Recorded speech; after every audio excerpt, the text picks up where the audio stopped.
Bueno, pues si quieres tú decir unas palabrillas, Antonio, de forma previa, luego ya presento yo a Ignacio. Vale, bueno, pues nada, en primer lugar, dar las gracias pues por la invitación a presentar este evento y bueno, por todas las actividades que hacéis desde el grupo de afinidad de Line Member, que bueno, que están bastante bien y bueno, y vamos, que está bastante activa este grupo de afinidad. Bueno, pues simplemente presentarme, pues soy, como ha comentado antes Manuel, el presidente electo de IQ España para el bienio 2026-2027 y bueno, pues continuando con las iniciativas que se están realizando en este bienio en el cual estoy de vicepresidente, pues intentaremos ayudar a promocionar, a que sean activos los grupos de afinidad como la IMEMBER, los grupos locales más centrados en ciberseguridad, inteligencia artificial, etcétera, y bueno, y todas las áreas más tradicionales de conferencias.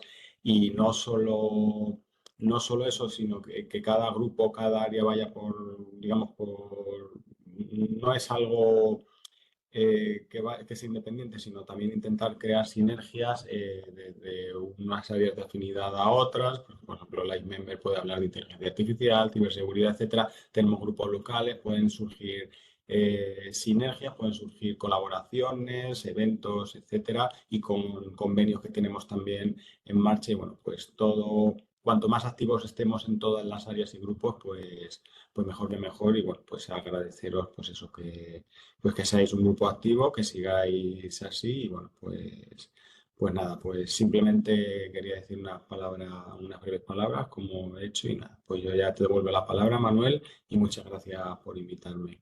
Muchas gracias, Antonio. Edgardo, el chef, tampoco podía estar hoy también con nosotros y está justamente Antonio en su lugar y también por la parte que es como chair electo de España, como digo, para el siguiente bienio. Y también tenéis elecciones este año, me parece, también hay elecciones en la sección española, creo, de aquí a final de año, pues también es un buen momento para el que tenga interés en colaborar en la sección española también presentarse, porque el dar este paso adelante siempre es bueno para que todos pues, compartamos actividades y eCubo, como sabéis todos, sobre todo es networking, es actividades, es compartir cosas y yo creo que es fundamental el estar ahí todos juntos.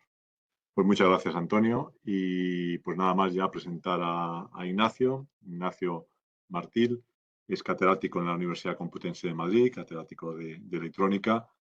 Nos va a comentar hoy todo el tema, o como tema principal, el petróleo del siglo XXI, los chips, tema que está muy de moda desde, yo creo que sobre todo, aparte ya antes del comienzo de la guerra de Ucrania, ya se veía que había una tensión mundial, digamos, en el tema de chips y en el tema de fabricación de componentes. Ya en Europa había un movimiento interno que intentaba volver a ganar territorio y volver a ganar camino en esta lucha por la supervivencia mundial en el tema de fabricación de componentes electrónicos. Y ya con la guerra de Ucrania, como digo, ya fue el pistoletazo ya para que todos los grandes jugadores, digamos, europeos, teniendo en cuenta como jugadores sobre todo Estados Unidos y China y Europa, pues dieran un paso adelante a repotenciar sus entornos y a poder intentar otra vez moverse adelante. Y tiene una parte geopolítica evidentemente muy fuerte. Como decíamos, el tema del petróleo lo tuvo en el siglo XX, pues ahora en el siglo XXI es un arma arrojadiza, por decirlo así, que se está moviendo en todas partes. Y España, con el PERTE que está en marcha como tal, pues intenta, ahora con la llegada del IMEC, que va a montar fábrica también en España como tal, y algunas otras empresas, a ver si conseguimos también ponernos otra vez al día con lo que ya sigue funcionando en España desde hace muchos años. Pues en esa línea, como digo, pues Ignacio es doctor en física, catedrático de electrónica de la Universidad Complutense de Madrid. Es un gran divulgador, aparte de ser especialista en propiedades eléctricas y ópticas de semiconductores, dispositivos electrónicos y optoelectrónicos basados en dispositivos. Y, como digo, sí, tiene el premio de la Real Sociedad Española de Física, Fundación BBVA, a la enseñanza y divulgación de la física en el ámbito universitario. Es autor de 3 libros de divulgación científica y es un placer, como digo, tenerte ahí con nosotros hoy en él. No es miembro del ICUBO, con lo cual, bueno, no pasa nada, evidentemente. El ICUBO es una sociedad que intenta luchar por el futuro tecnológico y en este caso, pues digo, presento aquí a Ignacio, que es un colega y en este caso, como digo, no es miembro y y seguimos adelante como tal. Es un placer tenerte aquí hoy con nosotros, colaborar, como digo, hacer estas actividades de divulgación y ponerle un poco la guinda, si quieres vete compartiendo la pantalla, poner un poco la Vale, guinda a lo que sería esta actividad antes del verano, que intentará a ser ver, un poco fresquita y que nos dé un poquito de ánimo de cara al verano. Perfecto, ahí la tienes ¿se ya. ve la pantalla? Sí, si quieres ponerla en grande, si funciona ponerla en grande, Sí, yo creo que sí que se ve funcionaba. bien, ¿no? Perfecta, Muy bien. totalmente perfecta. Muchas gracias, Ignacio, un placer tenerte aquí con nosotros y vamos adelante. Muy bien. Muchas gracias, Manuel, por tu presentación. Diré un par de cosas antes de comenzar. No soy miembro del IECubo, pero lo fui. Lo Ujú. fui cuando fui profesor titular, estuve unos cuantos años pagando mi cuota, Eso pero se me luego olvidó decirlo, pues perdona. me desentendí. Sí, sí, sí. Y respecto a lo que has dicho de los chips, hombre, en realidad yo creo que el pistoletazo de salida, bueno, el pistoletazo de salida, cuando los chips se pusieron de verdadera moda fue con la crisis del COVID, cuando Ujú, el mundo se dio cuenta que los chips los necesitábamos para trabajar desde casa y no había los fabricantes no daban abasto para sí. satisfacer toda la demanda. O sea Ujú, que es un asunto, en fin, que trae cola, ¿no? sí, sí. Bueno, yo no. Sí, perdón. No, no, no, que sí, que perfecto, adelante. Sí. Bueno, yo lo que voy a contaros aquí, como veis ahí en el título, el petróleo del siglo XXI, los chips, voy a hacer una pequeña excursión por la historia de esta rama de la electrónica, muy pequeña y sobre todo por la vigencia y por las peculiaridades que esta industria, la industria de los chips, tiene en la actualidad.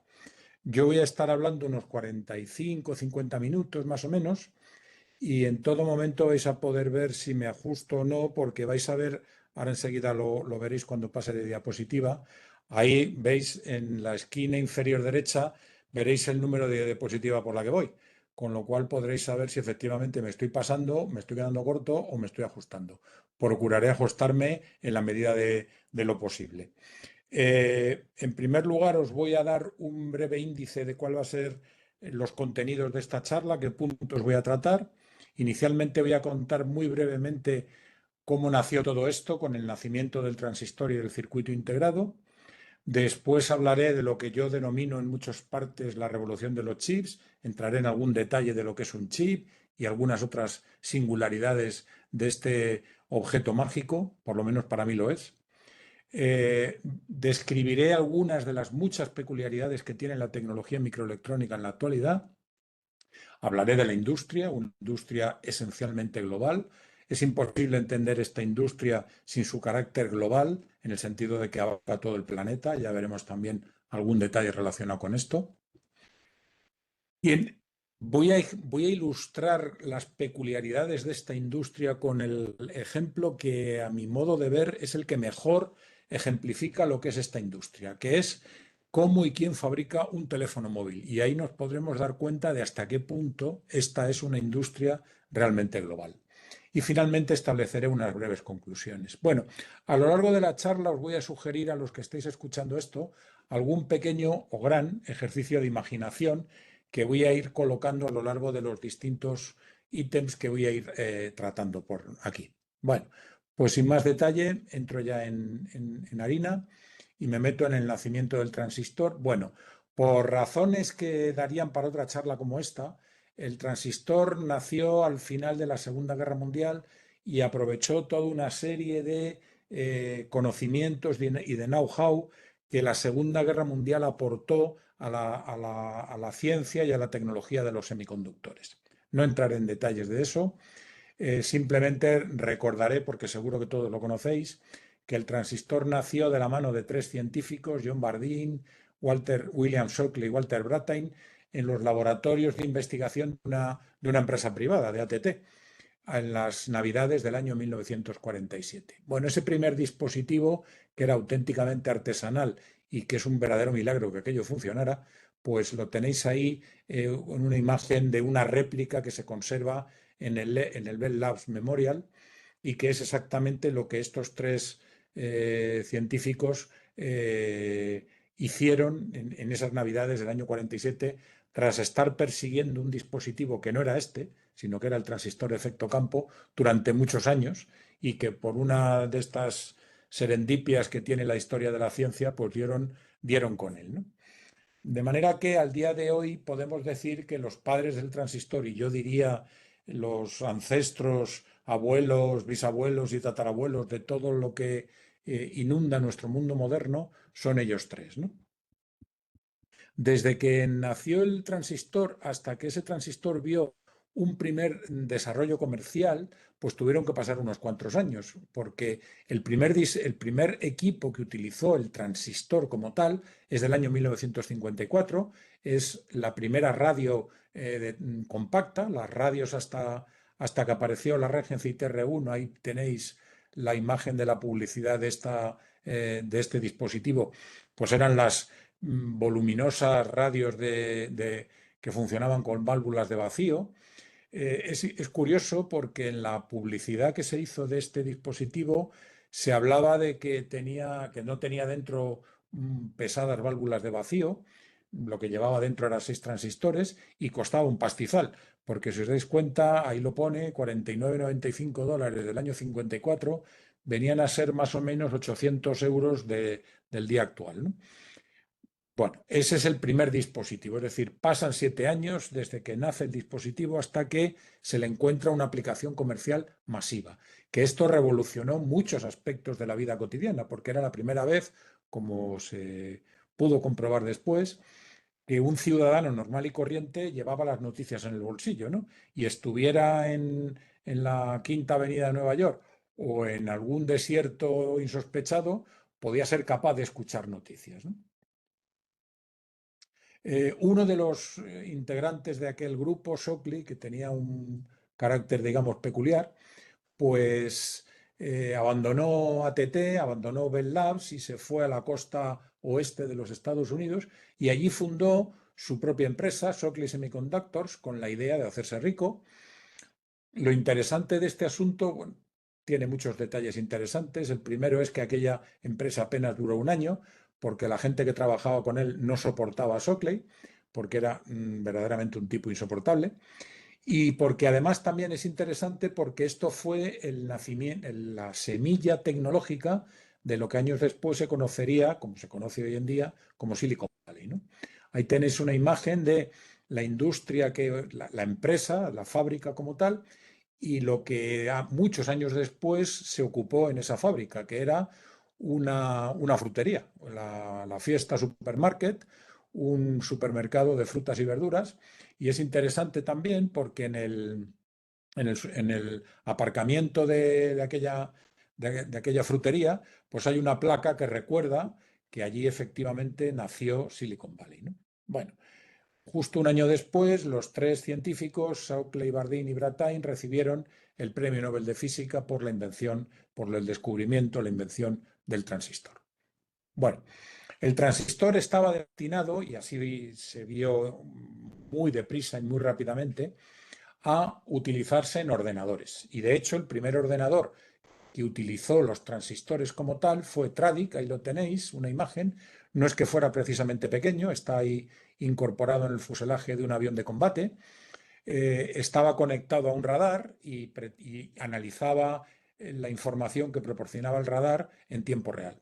Este primer ordenador que funcionaba con transistores ya utilizaba más de 2000 transistores y esto empezó a aparecer en la industria del ramo como una auténtica pesadilla, porque, claro, los transistores, como todos sabemos, tienen 3 patas y hasta aquellos tiempos esas 3 patas había que conectarlas, soldarlas una a una, a mano, con las hábiles manos de las mujeres que hacían esto, porque hay que decir, tampoco se sabe muy bien, no se conoce poco, que las trabajadoras que hacían todas estas cosas eran en el 99,9% de los casos mujeres.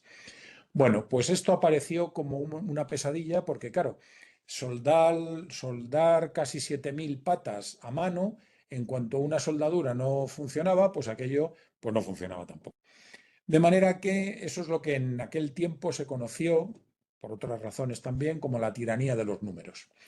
Y esa tiranía de los números vinieron a resolverla dos científicos, dos ingenieros de dos empresas rivales del sector a final de la década de los 50, que de manera independiente y casi simultáneamente, pues inventaron lo que hoy día denominamos el circuito integrado. El circuito integrado, cuyo primer padre, por así decirlo, es Jack Kilby de Texas Instruments y cuyo segundo padre, pero en realidad es el primero, porque los circuitos integrados modernos están basados en la idea de ese segundo primer padre, Robert Noyce, de Fairchild Semiconductors, inventaron el circuito integrado que resolvió el problema de las interconexiones, porque ellos lo que diseñaron fue un protocolo mediante el cual el circuito y sus interconexiones se fabricaban simultáneamente.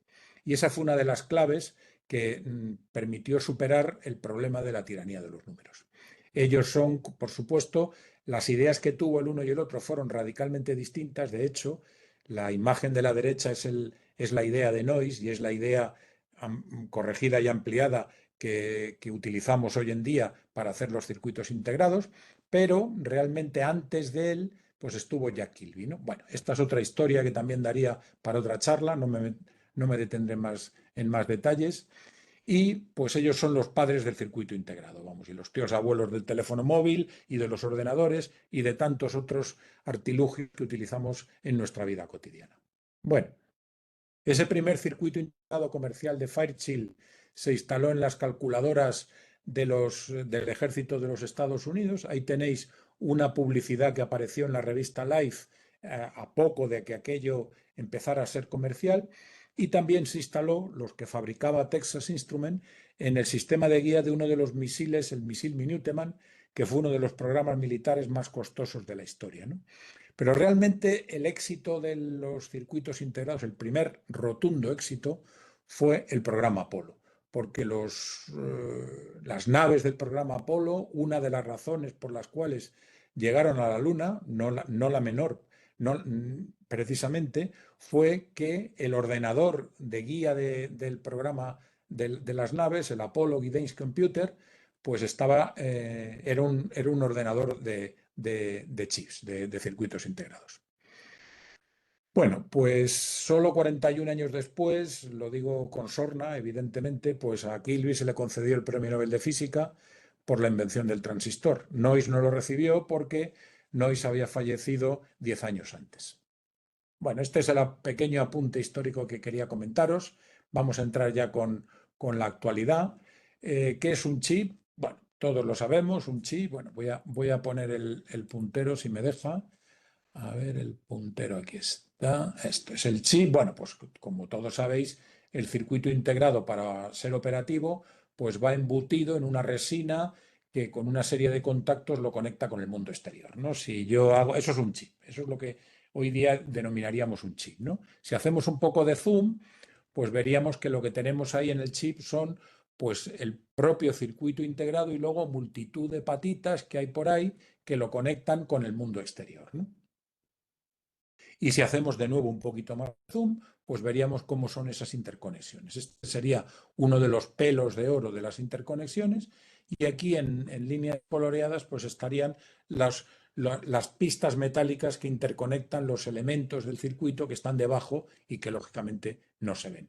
Si volvemos a hacer un poco más de zoom, pues veríamos algo parecido a lo que veis aquí, que es una imagen en corte transversal de un MOSFET, ¿no? De un transistor de efecto campo, y podemos decir que el transistor, pues el chip, pues podemos decir que son miles de millones de MOSFET interconectados. Sería una simplificación bastante drástica de lo que es un chip, de lo que es un circuito integrado, pero creo que para el objeto de esta charla creo que es suficiente, ¿no? Miles de millones de MOSFET interconectados. Muy bien. Ese en particular que veis ahí, pues seguramente muchos de vosotros lo tendréis porque pertenece a un dispositivo que está incorporado en multitud de teléfonos móviles, Xiaomi, Lenovo, Meizu, etcétera, ¿no? O sea que por eso digo que es probable que más de uno de los que estáis escuchando esto llevéis ese dispositivo en vuestros bolsillos. Bueno, la evolución en el número de transistores integrados en un chip ha seguido una ley muy famosa, la ley de Moore, Moore la enunció en 1965 basándose en lo que sabían hasta 1965 y es verdaderamente asombroso que una predicción hecha con 4 cuentas mal contadas siga siendo cierta a día de hoy, en 2025, ¿no? Más de 50 años después. Bueno, eso implica que si a los primeros circuitos integrados que incorporaban ya los ordenadores tenían apenas 1000 transistores, que es lo que ocurrió en los años a principios de los 70, pues hoy en día tenemos miles de millones de transistores en los chips de las CPUs o de las GPUs de los dispositivos modernos, ¿no? Eso es verdaderamente asombroso. Se lo debemos, como ya he dicho, a Moore, que falleció recientemente. Pero lo que es más asombroso todavía es en dónde van esos miles de millones de transistores, ¿no? Porque si uno piensa que están en un espacio de apenas 1 centímetro o unos pocos centímetros cuadrados, pues claro, surge una pregunta inmediata y natural. ¿Qué tamaño tienen los transistores modernos? Bueno, pues si miráis esta escala logarítmica que empieza en el átomo y acaba en la célula y os planteáis la pregunta de dónde deberíamos situar en esta escala un transistor de los chips más avanzados, recalco en los chips más avanzados, hay chips no tan avanzados que son bastante más grandes de los que yo voy a poner aquí, pero en los chips más avanzados, los que llevan los teléfonos móviles, por ejemplo, pues estarían por aquí. Es decir, podríamos decir como un titular periodístico que un transistor moderno de los chips avanzados pues es más pequeño que un virus, directamente.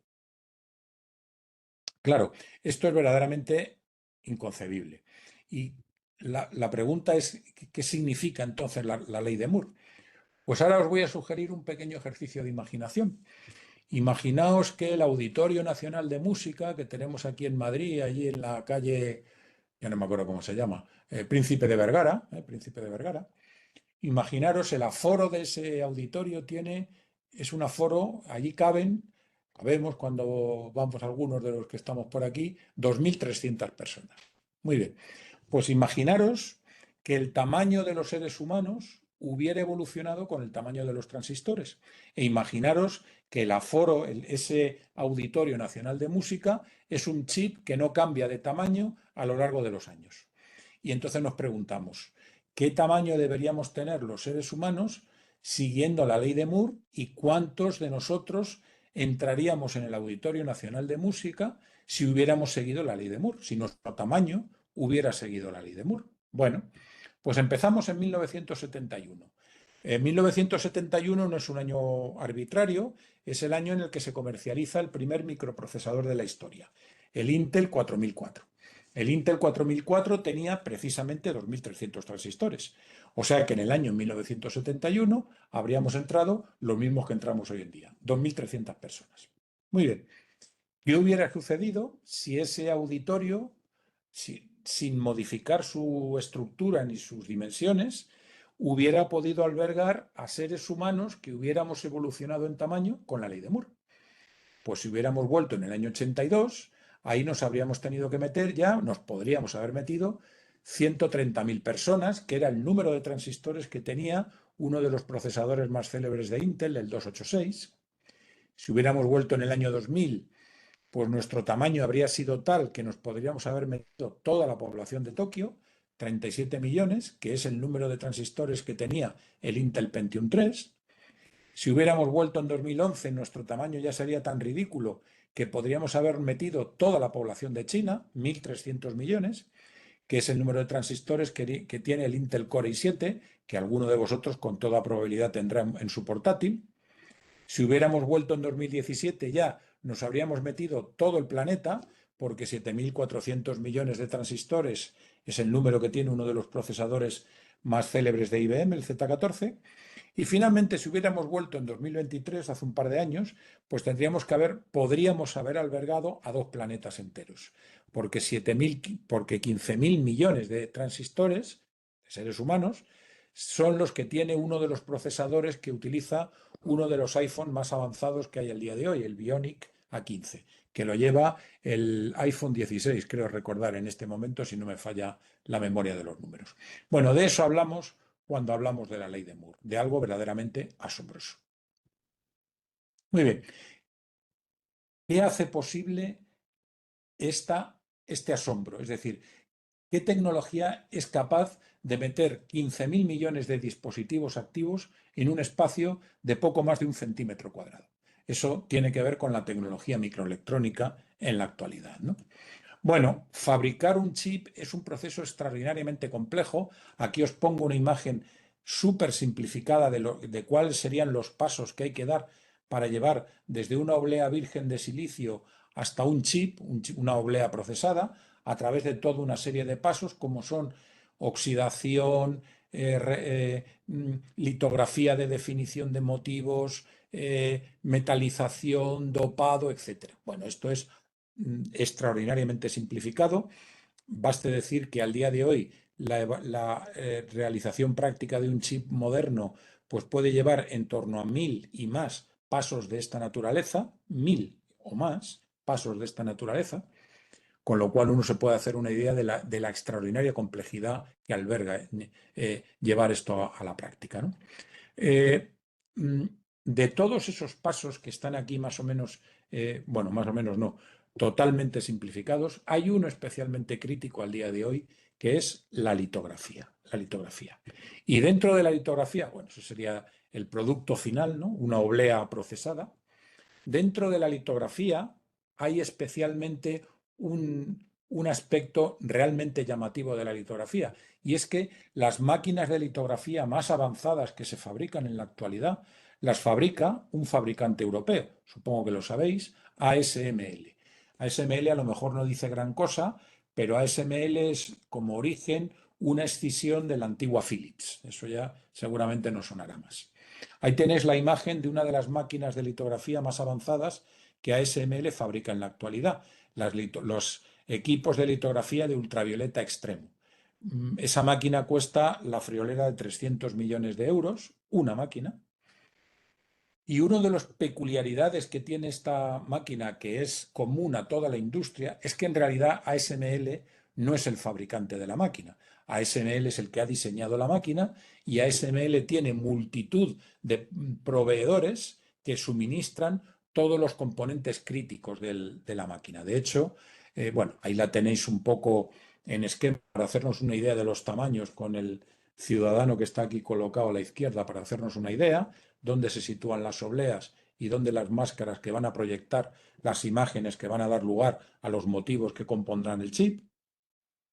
Como digo, una de las peculiaridades que tiene esta máquina, como casi todas las de la industria de los chips, es que es una máquina que está fabricada en todo el mundo.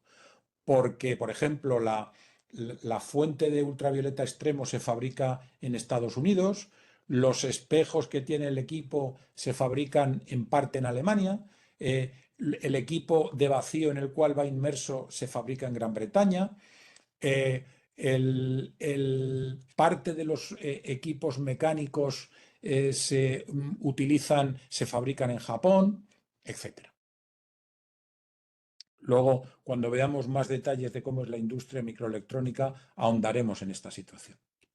Bueno, la industria en la actualidad, la punta de lanza de la industria microelectrónica en este momento es un dispositivo que se conoce con las siglas FinFET. FinFET o algo así como Aleta FET. Aleta FET quiere decir que es un dispositivo que para tratar de meter más transistores en una determinada unidad de superficie y para poder controlar mejor la corriente entre drenador y fuente cuando se reducen los tamaños, pues hacia el año 2009-2010 en Intel y en TSMC idearon este dispositivo. Este dispositivo lo veis ahí, no es exactamente, pero uno se puede hacer la idea de que es como colocar un MOSFET, pero en vertical. En vez de ponerlo en el plano, lo levantamos y lo colocamos en vertical. Entonces aquí os podéis hacer una idea, que si la huella en el chip de un MOSFET estándar es toda esta, si ese MOSFET lo pongo en vertical, la huella se reduce y por lo tanto en una determinada superficie puedo meter más transistores. Ahí tenéis una imagen real en un corte transversal de una unidad CMOS, de un inversor CMOS, fabricado en tecnología FinFET. Bueno, daros idea de los tamaños, ¿no? Entre el NMOS y el PMOS hay 30 nanómetros, la Aleta tiene 20 nanómetros, en fin, cantidades verdaderamente asombrosas, ¿no? Tamaños verdaderamente asombrosos. Claro, esto tiene un problema, tiene muchos problemas, pero uno no pequeño, es que, claro, si yo tengo en una superficie determinada 100 millones de transistores, tengo que conectarlos. Y conectarlos significa que tengo que conectar las tres patas de cada uno de esos cientos de millones de transistores una a una. Y eso, claro, lo voy a tener que hacer con pistas metálicas que los interconecten. En definitiva, eso no se puede hacer sobre una determinada, sobre una superficie, sino que hay que ir empezando a colocar múltiples capas de metales, de aislantes que aíslan estos metales, nuevas capas metálicas, nuevos aislantes, etc. Aquí tenéis ilustrado un corte transversal en esquema de un chip bastante antiguo, un chip de principios del año 2000. Entonces veis pues, que hay 1, 2, 3, 4, en fin, si empezáis a contar, veréis que hay multitud de capas y sobre todo lo que hay es 5 capas de interconexión, ¿no? Desde los transistores que están en la parte inferior hasta la parte superior, que es la que lo va a conectar con el mundo exterior, pues en los años 2000, a principios de los 2000, se necesitaban 5 capas. Bueno, hoy en día se necesitan unas cuantas más. Si miráis esto en una imagen real tomada al microscopio, pues claro, uno tiene la sensación de que está viendo una especie de calle, ¿no? Realmente uno podía hacerse la imagen de que un chip es como una gran ciudad, ¿no? En la que las calles y las avenidas por las que circulamos los seres humanos y los coches, que serían los electrones, pues son las pistas de interconexión y los distintos edificios que hay por allí, pues son los distintos elementos del circuito, es decir, los distintos transistores, ¿no? Ahí tenéis otra imagen real de un chip un poco más avanzado en el cual ya veis 7 capas de metalización. Bueno, hoy en día ya se hacen chips con 14 capas de metalización, cada una de las cuales necesita su proceso de litografía, de definición de motivos, etcétera, etcétera, etcétera. Bueno, creo que queda claro que hacer un chip no está al alcance de cualquiera, vamos. La industria que hace esto posible, ¿cómo es? Básicamente es una industria que si algo la define es la globalidad, es una industria global. Ahí tenéis un ejemplo de lo que quiero decir. Ese sería el viaje que haría una oblea de silicio desde que se crece en una fábrica por ejemplo, en Sumitomo, Japón, hasta que da lugar a un chip final. Bueno, pues esa oblea va a viajar a Estados Unidos seguramente, donde será procesada en varias fábricas, retornará al sudeste asiático, donde será testada, cortada y probada y encapsulada en otras tantas, y volverá a China, e irá a China, donde será incrustado el chip final en un dispositivo, pues un teléfono móvil, en un ordenador personal, etcétera, etcétera. Claro, si uno echa cuentas de todo el recorrido que hace el chip desde que se obtiene la oblea de silicio hasta que da lugar a un procesador, por ejemplo, pues eso quiere decir que habrá recorrido no menos de 4 países, unos 3 viajes alrededor del mundo, unos 40.000 kilómetros y más de 100 días. De eso estamos hablando. Y si os dais cuenta de la imagen, que por eso está puesta con todo detalle y con toda intención, no hay un único país en el que todo esto sea posible hacerlo. Es inviable, es absolutamente inviable. Eso no existe. ¿Cómo es el ecosistema de esta industria? Es un ecosistema extraordinariamente especializado y compartimentado. En la industria de los chips hay empresas que diseñan arquitecturas de procesadores, que diseñan programas de diseño, valga la redundancia, de CPUs o de GPUs, empresas que fabrican los equipos con los cuales vamos a poder realizar todo esto, y luego lo que me importa en este momento, los fabricantes propiamente dichos. Fabricantes hay de varios tipos, los que se conocen como fabricantes integrados. Fabricante integrado es aquel, en la jerga, es aquel que diseña y fabrica sus propios chips. Ejemplo sería, por ejemplo, pues Intel, Texas Instruments, entre otros muy conocidos y otros no tan conocidos, ¿no? Aquí en Europa pues tenemos a NXP holandés o a Infineon, la división de semiconductores que se desgajó de Siemens en su momento, ¿no? Pero a mediados, finales de los años 80, a la vista de los enormes costes que significaba levantar cada vez una nueva fábrica de chips, una nueva fábrica de circuitos integrados, la industria encontró el camino de éxito. El camino del éxito fue subdividir el trabajo. De manera que hubo empresas que dejaron de fabricar, lo que se conocen como las fabless, literalmente sin fábrica. Ahí hay muchas muy conocidas, por ejemplo Apple o por ejemplo Nvidia.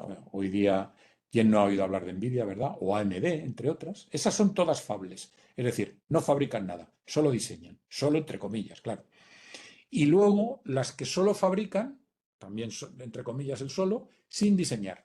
Y ahí están los foundries, entre las cuales, como no, TSMC, el rey del mundo de fabricación de los chips en este momento, ¿no?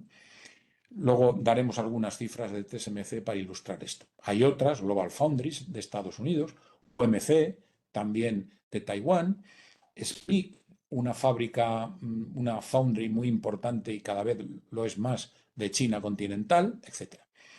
Y luego, finalmente, lo que se conocen las empresas de test, ¿no? Las empresas que testean y empaquetan.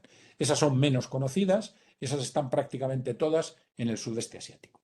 Ese es el ecosistema que hace que la industria de los chips sea hoy día tenga la relevancia y la importancia que tiene en el mundo en el que vivimos. Esa es la facturación de la industria de los chips desde los años 80 hasta la actualidad. Para este año está previsto que alcance los 700.000 millones de dólares. Solo chips. Esto aquí implica solo fabricantes de chips. Es decir, si aquí metiéramos también aquellas industrias que dependen al 100% para funcionar, por ejemplo, telefonía móvil, por ejemplo, televisores, cada vez más automóviles, pues esto se dispararía, esa cifra se dispararía, se multiplicaría por 3 o por 4. O sea que estamos hablando realmente de unas cifras de marearse. ¿Dónde están las principales fábricas de chips en el mundo? A ver, fábricas de chips en el mundo hay unas cuantas. Yo aquí me voy a limitar a comentar dónde están las grandes, las más grandes de todas. Bueno, pues como veis, el planeta es un poco desértico, salvo que echemos un vistazo a Estados Unidos por una parte y a China y al sudeste asiático por otra, ¿no? Si vemos un poco de detalle, pues vemos, por ejemplo, que en Europa pues prácticamente no hay fábricas. Tenemos una grande, Global Foundries en Alemania, y ahora se está levantando otra de TSMC allí. Hay una de Intel en Irlanda y hay otra de Intel en Israel. Pero eso es todo lo que tenemos de grandes industrias, insisto, de grandes. De medianas y pequeñas tenemos unas cuantas más, ¿no? Infineon tiene en Alemania y en Austria, ST Microelectronics en Francia y en Italia, etc. O sea que hay más. Pero, repito, si me limito a las grandes, esto es lo que tenemos. En Estados Unidos, pues hay unas cuantas más, aquí falta alguna. Por ejemplo, en Nuevo México ya está funcionando una planta de TSMC que está haciendo las delicias del inquilino de la Casa Blanca y quiere traer unas cuantas más, etc. Pero realmente donde están las grandes, el volumen de producción de las grandes es en el sudeste asiático. Ahí tenéis todo lo que hay en China, todo lo que hay en Taiwán, lo que hay en Japón, lo que hay en Corea, lo que hay en Singapur, etc.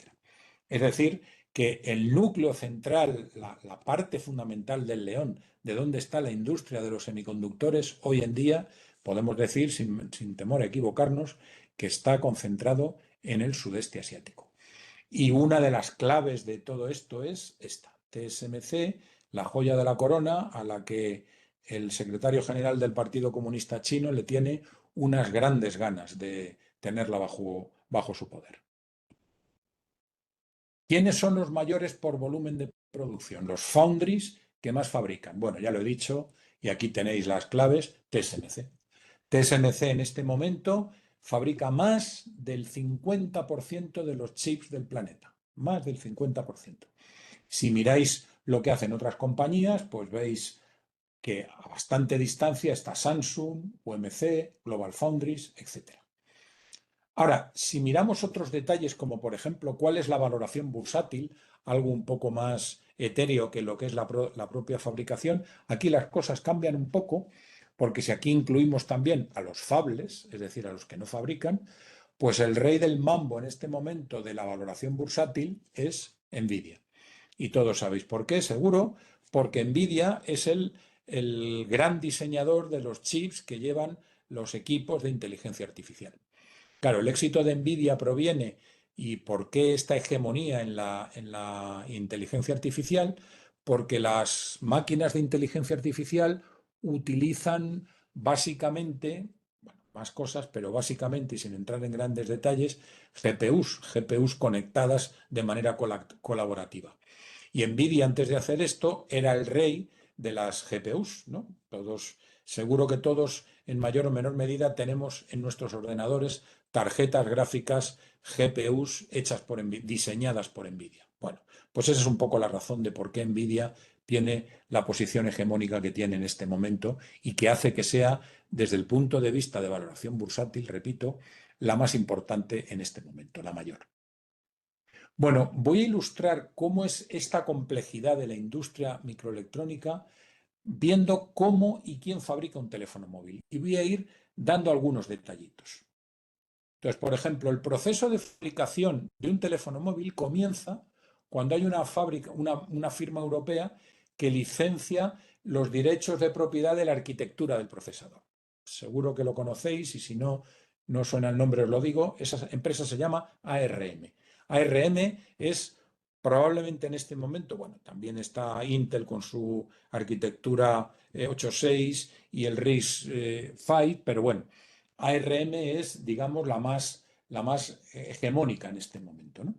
Esos derechos los adquiere una empresa de diseño de software, probablemente de Estados Unidos, que a su vez se lo va a vender a una empresa fabless, es decir, a una empresa que no fabrica, que va a diseñar y va a comercializar un chip que va a estar en contacto con el fabricante del teléfono móvil propiamente dicho. Fijaros, por ejemplo, en el caso de Apple, el de los iPhone, pues los pasos 3 y 4 son indistinguibles, es el mismo. 3 y 4 es la empresa que diseña el teléfono, el chip del teléfono móvil, el procesador y el propio teléfono. Pero en el caso, por ejemplo, de algún fabricante chino, como puede ser Xiaomi, pues no, porque Xiaomi diseña el teléfono, pero Xiaomi lleva dentro un chip que ha diseñado Qualcomm, pero que no ha fabricado Qualcomm. Claro, ahora entramos en ese detalle. Bueno, en paralelo a todo este proceso de diseño están las multitud de empresas que hay repartidas por todo el planeta, sobre todo Europa, Japón y Estados Unidos, que fabrican las máquinas que van a dar lugar a los chips, ¿no? Los implantadores de iones, las metalizadoras, las máquinas de depósito de aislantes, las litografías, etc. Y al mismo tiempo, y bien en paralelo, hay que extraer la materia prima es el óxido de silicio, el óxido de silicio se puede extraer, en principio, óxido de silicio tenemos por todas partes, ¿no? Porque la arena es óxido de silicio, pero óxido de silicio rico en silicio, pues lo tenemos en minas que hay en Estados Unidos, en Canadá, en China, etc.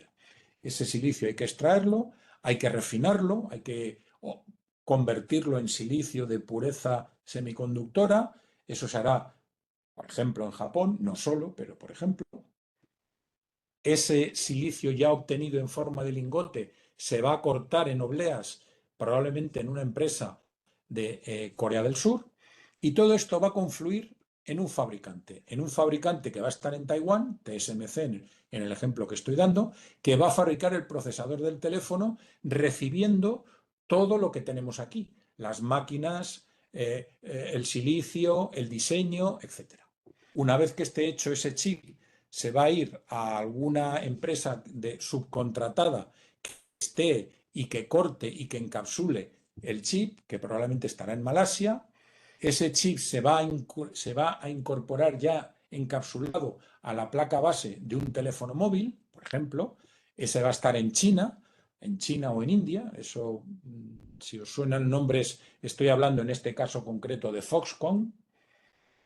Y finalmente el fabricante que va a colocar su logo en todo el producto, que va a ser el diseñador del teléfono móvil, el iPhone o el Xiaomi no sé cuántos o el Lenovo no sé cuántos, pues lo va a comercializar por todo el planeta.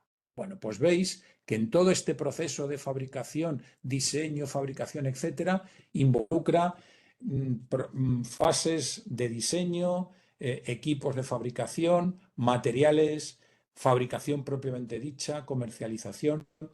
hay flujos intangibles como es el software y las licencias y flujos de tangibles, en fin, veis que esto es, lo vuelvo a repetir por enésima vez, una industria estricta y esencialmente global. Y ese es el producto final. Ahí tenéis las distintas partes de las dos placas madre que lleva, base, madre, como se le quiera llamar, que lleva uno de los iPhone, el iPhone 15. Entonces, de todo lo que he hablado, eso da lugar a ese procesador, al procesador que es el corazón central del teléfono. Pero si os dais cuenta, hay multitud de otros chips que lleva el móvil que están fabricados por infinidad de suministradores, ¿no? Kioxia, japonés, Texas, NXP, Bosch, que está por aquí relacionado con el altavoz, etcétera, etcétera, etcétera. Una vez más, estamos hablando de un producto global. Esto es lo que el inquilino de la Casa Blanca quiere hacer, que se fabrique todo en Estados Unidos. Y esto es absolutamente imposible, como ya le han tratado de decir los propios responsables de Apple. No sé con qué éxito. Y ahí tenéis un poco los flujos de diseño, equipos, materiales y tal, que ha dado lugar al final a ese teléfono móvil que acabaremos comprando en las tiendas de todos los países del planeta, vamos. Bueno, voy terminando, unas muy breves conclusiones.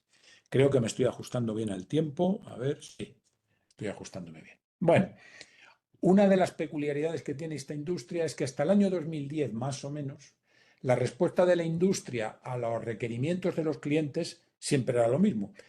El cliente dice, quiero resolver un problema más complejo del que resolvía con el chip anterior. Perfecto, meteré más transistores para hacerlo. Claro, esto ha funcionado mientras el escalado de los transistores ha seguido unas leyes.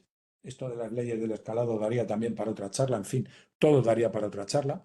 Han seguido unas leyes más o menos conocidas y bien establecidas. Eso ya ha dejado de ser verdad, por lo menos en los chips avanzados. Una cosa que quiero dejar clara es que todo lo que yo estoy contando aquí, sobre todo, tiene que ver con los chips avanzados. Si nos metemos en chips no avanzados, como por ejemplo los que llevan nuestros automóviles o nuestros televisores o nuestros microondas, entonces ya no hay que meterse en tantos detalles, porque los transistores que llevan esos dispositivos son mucho menos pequeñitos que los que llevan los teléfonos móviles, con lo cual todo esto que cuento ahora sigue siendo válido. Es decir, en la industria de los semiconductores, los chips de vanguardia ocupan una fracción del negocio, pero no es la mayor. La mayor fracción del negocio la ocupan los chips que no son de vanguardia. Y eso lo sabe muy bien China, porque China está apostando precisamente por dominar completamente el negocio de los chips de no vanguardia, por así decirlo. Bueno, sigo. A partir de que el aumento de los transistores ya no es capaz de responder, ya no podemos ir haciéndolo así, pues los ingenieros que diseñan esto tienen una imaginación desbordante y son capaces de hacer cosas asombrosas, como el FinFET, el GAAFET, que es la próxima evolución de los FinFET, el CFET, que será, no se sabe cuándo, la próxima evolución de estos transistores, etc. En todo caso, la ley de Moore no es simplemente transistores, la ley de Moore implica bastantes más cosas que transistores. Y todo eso implica más y quiere decir que la innovación va a seguir adelante sin la menor duda. Hoy en día, y de aquí a lo que queda de década, espoleada básicamente por tres tecnologías. La telefonía 5G, sobre todo y principalmente la inteligencia artificial, y a un poco más plazo, más vista, más allá, por el Internet de las cosas. Bueno, ¿qué nos alberga, qué nos espera en el futuro? Claro, va a llegar un momento que ya, por mucho que sigamos reduciendo tamaños, no vamos a poder seguir metiendo más transistores en una determinada superficie. Bueno, pues los ingenieros y los diseñadores, haciendo uso, repito, de su gran imaginación, pues ya están haciendo otras cosas. ¿Qué cosas son esas? Hacer una integración en 3D. Es decir, hacer un chip en el cual haya un chip en 2D que se encargue del cálculo, el que está aquí abajo, un chip que esté por encima, interconectado íntimamente con el anterior, que se encargue del almacenamiento de los datos, otro por encima que se encargue de los sensores y otro por encima que se encargue de la interacción con el mundo exterior.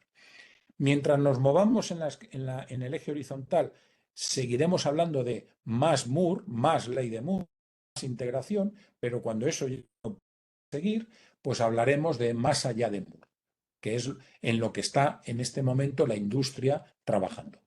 Esto todavía es muy incipiente, pero ya hay productos no todavía comerciales, pero les quedan 2 telediarios para hacerlo. Vamos.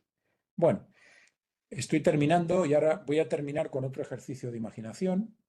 Fijaros, más que de imaginación, de ciencia ficción, imaginaros una de las tecnologías que también ha tenido una evolución asombrosa desde los tiempos en los que nació el circuito integrado, en los años finales de los 50, principios de los 60. Y hoy es la aviación en particular los aviones de combate. Bueno, pues entonces os sugiero el siguiente ejercicio de imaginación.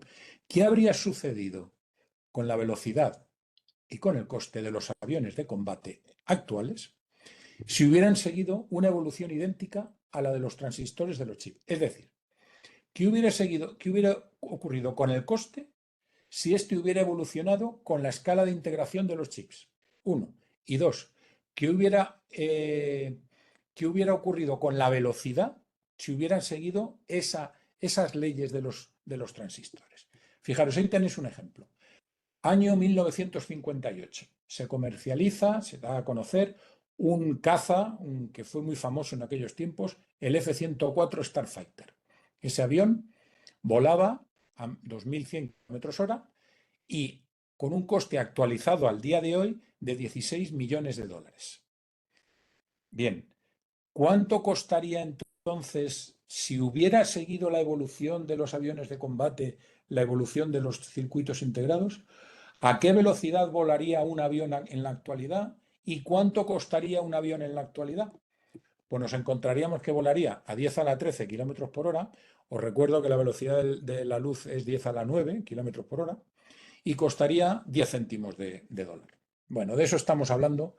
Claro, esto obviamente, entiéndase lo que es. Ni siquiera es un ejercicio de ciencia ficción, es una chorrada que se me ocurrió a mí un buen día pensando sobre estas cosas.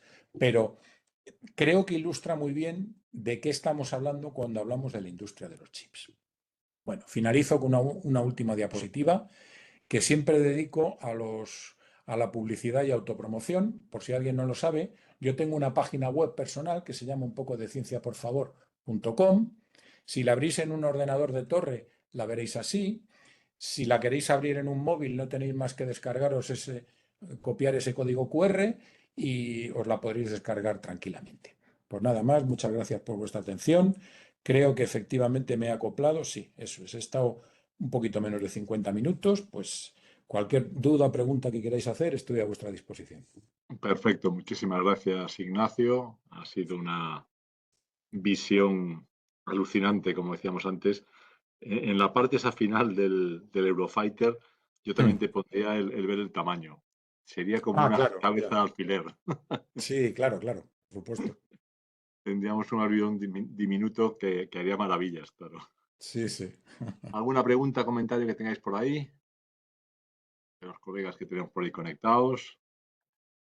Yo, si no hay nadie que pregunta, pregunto yo. Empieza, tú siempre empiezas, Javier. Tienes Bueno, crédito ilimitado siempre. bueno, muchas gracias. Bueno, en primer lugar, bueno, por supuesto, bueno, no hay ninguna novedad con relación a lo que esperábamos de Ignacio, porque, bueno, todos los que le hemos oído en directo y también enlatado muchas veces, pues sabemos cómo cuenta las cosas y todo lo que sabe y lo interesante es que acaba siendo todo lo que cuenta. Una Muchas pregunta. gracias. Has hablado de chips de última generación, chips más, digamos, normales. Digamos, comentabas que la mayor parte del mercado al final acaba siendo chips normales. Eso es. Los semiconductores, digamos, no chips, todo el mundo de los semiconductores discretos para cosas como, yo sé, radiofrecuencia, para procesador de potencia. ¿Qué significan en todo este mercado? ¿Tienes una idea? ¿Nos puedes dar una idea un poco de cómo, de cómo en volumen pueden, qué significan con relación Sí, a sí, los sí. chips? Sí, entiendo. entiendo perfectamente, una pregunta muy adecuada. En volumen de negocio representan en torno al 20% del mercado, aproximadamente. De hecho, hay industrias, desde luego no las grandes todas hacen chips, pero hay industrias que facturan pues 7, 8 mil millones al año, que tampoco es una cantidad pequeña, que solo fabrican dispositivos discretos. O sea que sí, claro que es importante, muy importante. Y luego, comentando un poco el tema global, claro, obviamente, tal como nos has explicado muy bien, al final ya no solo los chips para los teléfonos móviles de última generación, sino que me imagino que para las armas de última generación, pues Claro. estamos hablando también de los chips de última generación. También me imagino que las armas de última generación llevan chips de última generación, ¿no? Por supuesto. Ese es uno de los grandes caballos de batalla y pugnas entre China y Estados Unidos. Claro, es ahí un Porque, poco donde va la pregunta. O sea, en el fondo, ¿dónde está el punto más crítico? ¿Dónde, si tuviéramos un enfrentamiento, los paracaidistas chinos caerían sobre Holanda para hacerse con ASML o qué pasaría? ¿O tú qué crees que, bueno, esto es bueno, una chorrada, bueno, pero quiero decir que sí. en una situación de conflicto serio, ¿tú qué crees que pasaría con todo esto? ¿Todo el mundo se pondría a intentar como loco hacer lo que dice ahora Trump o no? Bueno, por supuesto no lo podrían hacer así como así, pero a lo mejor con recursos casi infinitos, sí. En fin, ¿qué piensas tú de todo eso? Bueno, lo primero es que yo afortunadamente no me tengo que ganar la vida haciendo predicciones. Dicho lo cual, a ver, Estados Unidos lleva años, muchos años, tratando de trasladar producción. O sea, Estados Unidos fue la primera potencia que empezó a deslocalizar su fabricación. Y eso empezó casi desde los comienzos. O sea, cuando Fairchild diseñó y fabricó sus primeros circuitos integrados, a mediados de la década de los 60, ya empezó a deslocalizar la producción a Asia por la sencilla razón de que le salía todo mucho más barato. Y todos siguieron su ejemplo. De manera que varias décadas después, Estados Unidos se encontró con el bonito problema de que no tenía apenas fabricación en su tierra. Tenía mucho diseño, pero ninguna fabricación. Empieza la pugna gorda y seria con China y Estados Unidos trata de recuperar esa fabricación y es en lo que lleva empeñado desde hace más de una década, en traer a TSMC sobre todo a Estados Unidos. ¿Por qué a TSMC? Porque TSMC es el que tiene la tecnología más avanzada en estos momentos. Es decir, por ejemplo, TSMC utiliza las máquinas que fabrica ASML para la litografía, por descontado, y Samsung también, e Intel también. Pero ninguno es capaz de sacarle el partido que le saca TSMC. Por ejemplo, Intel se atascó hace ya unos cuantos años en lo que se llama el nodo de 10 nanómetros. No entraré en esto de los nodos, da igual, en chips muy pequeñitos ya, se atascó y no han salido del atasco todavía. Y de hecho, Intel lleva años pasándolas canutas, pero canutas, porque no acaban de arrancar. Y a Samsung no le pasa lo que a Intel, pero van siempre por detrás de TSMC. Con lo cual, a futuro, ¿qué se le ocurriría? Hombre, yo no creo que China se vuelvan locos. O sea, no creo que se les ocurra invadir Taiwán, porque lo primero que ocurriría tras invadir Taiwán es que las fábricas de TSMC serían bombardeadas hasta que no quedaran ni los cimientos. De eso estoy absolutamente convencido, por parte de Estados Unidos, quiero decir. ¿Y todo esto por qué ocurre? Pues por lo que has dicho tú, porque los chips también son necesarios en las máquinas de guerra avanzadas, en particular en los aviones de combate. De hecho, China lleva años tratando de replicar la litografía de ultravioleta extremo de ASML, que no ha sido capaz de hacerlo todavía por la sencilla razón de que el único fabricante del planeta que es capaz de hacerlo es ASML. Es que ni siquiera los japoneses. O sea, cuando se empezó a desarrollar la litografía de ultravioleta extremo, había tres competidores en la carrera, que eran ASML, Nikon y Canon. Pero Nikon y Canon se retiraron porque las inversiones que había que hacer eran inimaginables. Y el único que siguió fue ASML, porque ASML recibió sustanciosos apoyos económicos y financieros por parte de sus clientes, de TSMC, de Intel y de Samsung. Muy bien, pues muchísimas Yo, gracias.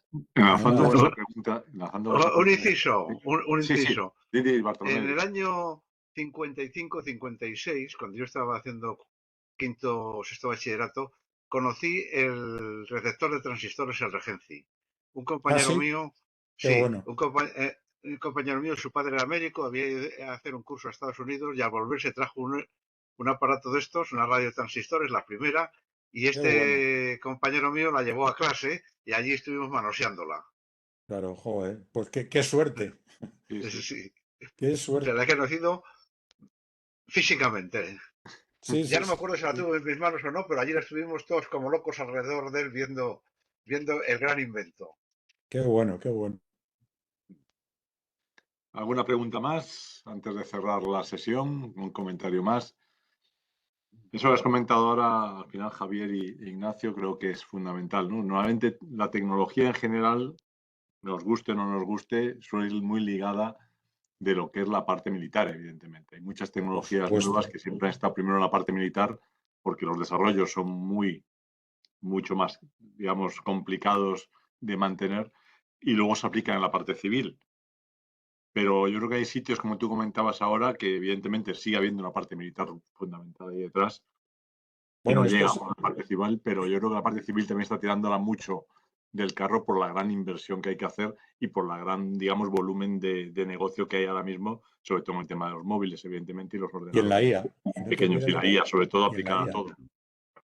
Pero fíjate hasta qué punto lo que dices tú es así, que no lo he dicho porque ya he indicado que hablar de la historia del chip daría para otra charla como esta.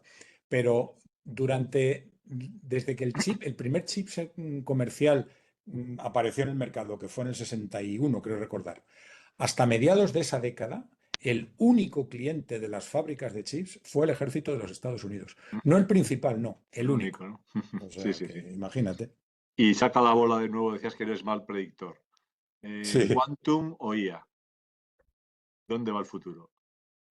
O Yo las dos estoy cosas juntas, claro. absolutamente convencido que la computación cuántica es la computación del futuro y siempre lo será. Sí, yo creo Bueno, que no es a corto plazo, evidentemente, por mucho que queramos, nos va a costar un poquito más, pero yo creo que el futuro es más quantum que IA. IA es presente ya, pero el futuro yo también lo veo, yo también creo que tú. El futuro es más bueno, quantum y pero sí, pero con un matiz. Yo no veo, insisto, yo no soy pitoniso, afortunadamente, pero yo no veo un ordenador personal con quantum. En cambio, sí veo ordenadores personales con IA. De hecho, los móviles ya lo tienen. sí, sí, eso tiene. Pues digo que el presente es IA, Sí, pero sí. yo creo que a medio plazo, no sé si nosotros ya lo veremos o no, yo creo que el quantum llegará a todos los sitios, igual que ya están por ahí hablando de las nuevas baterías nucleares y baterías de futuro con cargas de isótopos de pequeños y de menor radiación.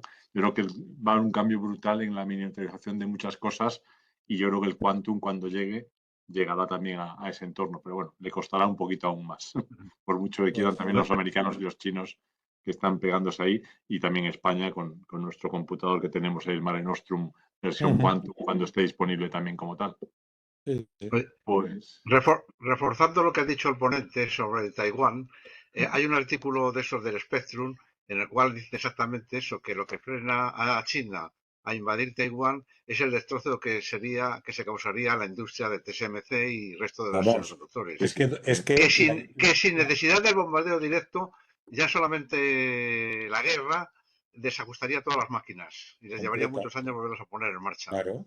Es Sí, que sí, las sí. 8 fábricas que tiene TSMC en Taiwán, vamos, al minuto siguiente de que haya Están inoperativas. invasión, estarían operativas, inoperativas. Sí, sí, sí, está claro. Hay Bueno, un pues artículo muchísimas. Perdón, del Sí, Spectrum. sí, sí. perdón, tenéis Marta. un mensaje en el chat, ¿eh? Una pregunta en el chat Ah, perdona. de Javier, sí, Javier perdón. Reina. Felicitaciones, una reflexión No, sobre la yo no industria veo el chat. Yo te lo estoy leyendo ahora, así que felicitaciones por la magnífica presentación muy clarificadora. Es Javier Treina quien lo pregunta. Tiene una curiosidad reflexión sobre en qué medida la industria microelectrónica está abordando la reducción de su huella de carbono como un objetivo. El tema de la electrónica sostenible, la electrónica verde, ¿no? Es una quimera, entiendo que el contexto actual no ayuda. Pues mira, yo no tengo datos para poder decir hasta qué punto eso está haciéndose o no. No, desconozco ese asunto en particular. Lo único que sé es que la industria microelectrónica es terriblemente demandante de energía y terriblemente demandante de agua. Sí, sí. O sea, Y de materias primas. Bueno, y de materias primas, por supuesto. Sí, Pero sí, quiero sí. decir, por ejemplo, Y en Taiwán, contaminante. Sí. bueno, sí, no tanto como se imagina uno, porque el reciclado de productos es muy elevado. Sí, cada vez es Pero mayor. volviendo a lo del agua, el 6% del consumo de agua de Taiwán es de las 8 fábricas de TSMC.